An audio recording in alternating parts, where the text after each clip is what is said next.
Has man always lived with dinosaurs? Some people say this is absurd, but young Earth creationists who insist that it's true should be able to find examples of man living with dinosaurs in the Bible. First, keep in mind that the first use of the word dinosauria wasn't used until 1841 by famous British scientist Sir Richard Owen, so you won't find the word dinosaur in the Bible. The King James Version of the Bible, written in 1611, has the term dragon 35 times in the text. Newer versions written and put under copyright in the last 50 years, such as the NIV, do not mention the word dragon, but all of those versions originated most likely from the Latin Vulgate, which do mention the word dragon in the text. It's only been in recent times that the publishers removed the word dragon. Obviously, the text has been altered by modern man wishing to push an agenda. So if dragons, or dinosaurs, lived with man, wouldn't we see references in the Bible? Probably the first and best place to look would be the dietary instructions given by the Creator to Moses in Leviticus 11.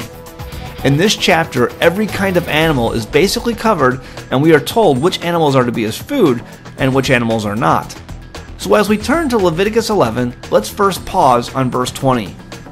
All fowls that creep going upon all four shall be an abomination unto you. Depending on which Bible version you are using, you will have a number of translation differences. Some Bible versions refer to insects in verse 20, but that wouldn't make any sense because we know that insects by their very definition have 6 legs or more. And verse 20 is clearly talking about 4 legs. You see, the verses immediately before verse 20 are talking about fowl as birds, and the verses immediately following verse 20 are talking about insects. But notice how verse 20 and verse 23 are almost identical in the English, Hebrew, and the Greek. Why would the author of Leviticus put verses that almost say the exact same thing just a couple of verses apart? It's simple. Verse 20 is ending the section of animals considered to be birds or large fowl of the air, and verse 23 is ending the section for flying insects. It's interesting to note that the writer may have considered insects as having 4 legs in verse 23 because usually the back 2 pairs of legs are used for propulsion, and the front pair is used mostly for manipulation and guidance. The mere positioning of verses 20 and 23 should make it seem obvious that one is referencing insects and one is talking about fowl being birds of the air. The modern day translators didn't know what to do with verse 20, so many recent publishers simply changed the word fowl to refer to insects in the text, even though all older versions of the text say fowl.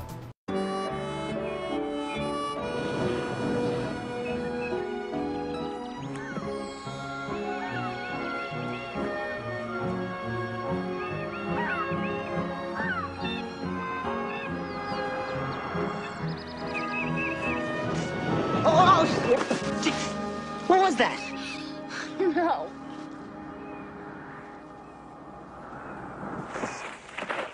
Did you see that? You know there are still people who won't believe they could fly? I tell you, the sky was once filled with them. I'm looking for Dr. Robert Hugh. Oh, is either of you a paleontologist? I desperately need a paleontologist. No, we're high school students. Oh, pity. Paleontology today clearly teaches that pterosaur-type animals were quadrupeds and walked on all fours. They were animals that flew in the air and would clearly be described as fowl in Leviticus chapter 11. And since we know that other fowl walk on only 2 legs, but pterodactyls walked on 4, they fit the verse perfectly. Modern day translators have a lot to answer for in changing the text of the scripture to adapt to their modern worldly way of thinking. In doing so, they have misled millions turning to the word of the Father for understanding. While verse 20 would account for flying pterosaurs, what about land dinosaurs? The text in Leviticus 11 makes clear that only animals with a split hoof and those that chew the cud are to be considered food. That would of course remove many animals, including any known predatory and grass-eating dinosaurs. Leviticus 11 verse 26. The carcasses of every beast which divideth the hoof, and is not cloven-footed, nor cheweth the cud, are unclean to you. Every one that toucheth them shall be unclean. Then we see an interesting verse in Deuteronomy 7 verse 22. And the Lord thy God will put out those nations before thee little by little. Thou mayest not consume them at once, lest the beasts of the field increase upon thee. Here we see the 12 tribes of Israel are standing before the Jordan River, ready to go into the land promised to their forefather Abraham. However, in the midst of the land exist many pagan people whom Israel is going to have to fight in order to live there. It will take time to inhabit all the land and occupy it. Rather than empty the land of all the pagans at once to allow Israel to move in right away, the Father keeps them there in order to maintain the land so that the beasts of the field would not become too numerous. This is approximately 750 years after the flood, and while dinosaurs did not grow as large as they once did during pre-flood times due to a collapsed canopy and other variables, they were still a formidable force in the land if encountered in great numbers. Think about it.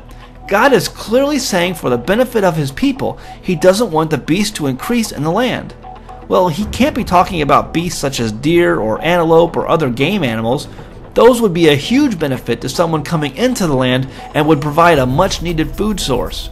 It's not likely he's talking about lions and bears, as a group of trained hunters can be quite skillful at hunting and taking down large predatory animals of that size. We know at the time Israel and its 12 tribes had well-trained armies ready to deal in offensive tactics. Lions and bears would have been no match for groups of hunters or soldiers with shields and spears. It's obvious what is being referenced in Deuteronomy 7 verse 22 are beasts that are much more formidable in the land. How many soldiers or hunters would it take to bring down a T-Rex? How many hunters would be necessary to track and bring down predatory animals such as Velociraptor?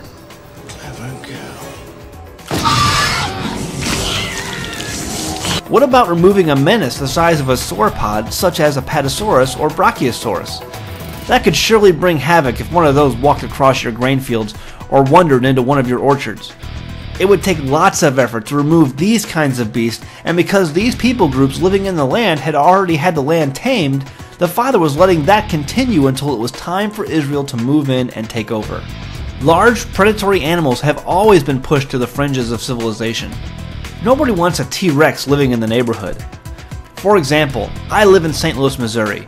Today, at the Jefferson National Expansion Memorial Museum, located directly under the Gateway Arch in St. Louis, you will find a giant stuffed grizzly bear on display in the center of the main lobby area.